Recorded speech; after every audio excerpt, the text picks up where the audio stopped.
everybody, welcome to take number 17 of this video. The reason I've had to do so many takes, I'm actually going to show you the trick, the actual effect.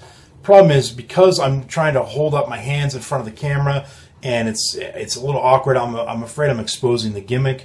I haven't really looked at the footage, but it just seemed like I was exposing it just because of the funny angles my hands were at. So that's not to say that this trick is hard to do and get it right, because it's really not. It's just because of the awkwardness of the way I'm sitting for the camera, it was a little tricky. So anyway, this is the trick we're doing again, Deceptus. It's basically anything into a soda can. And so here is the basic idea. You have a soda can, you could take any object and stick it right in there. And then you can actually shake it up. You can hear that it's really in there. Sorry, that's kind of loud. And you can even show the can on all sides. You can show the front, the back, you can show it all around. It really is, the item really is in there. So that is the basic effect. Now, in order to do that, you're supplied a gimmick, and then you have to modify the can slightly. And you also need a special piece of jewelry. We'll just leave it at that. Now, you can do versions without the jewelry, and they look just as good. The only disadvantage is if you don't have the jewelry, then the only way to get the object out of the can is to cut the can, which may add to the illusion. It's fine, but that means that you have to have another prepared can if you're going to repeat the effect. So the gimmick is well made. It's very simple to use. The only thing this was done in the UK, and the cans in the UK are made out of steel, whereas cans in America are aluminum.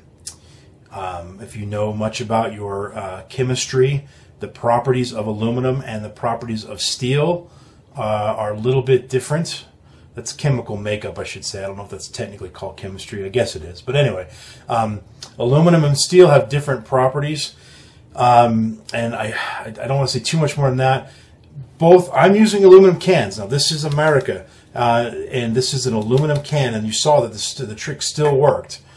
And so part of the method, though, is a little bit easier if you have a steel can.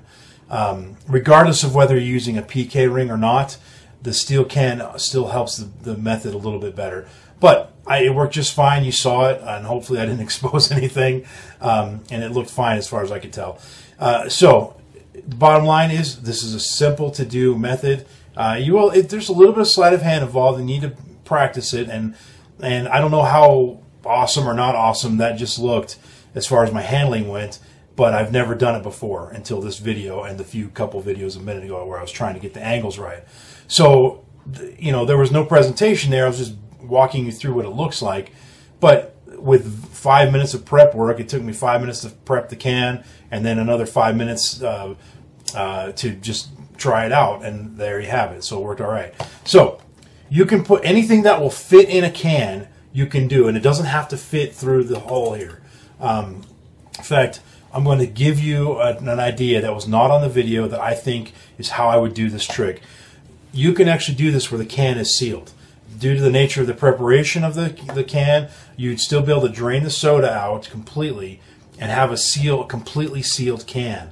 And then when you're done, their object is in the can, and you could shake it up, and I guess I took the chapstick out already. Is it still in there?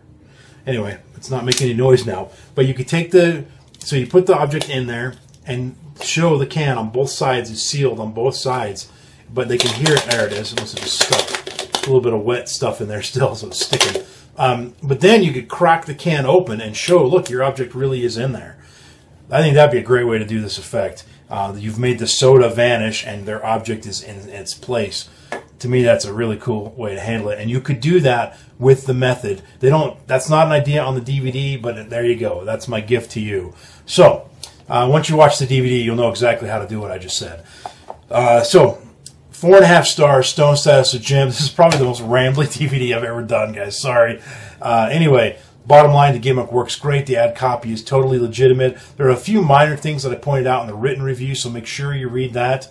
But I highly, highly recommend this. 4.5 stars, Stone Status of Jim. Let's take a look at the random iTunes song of the moment.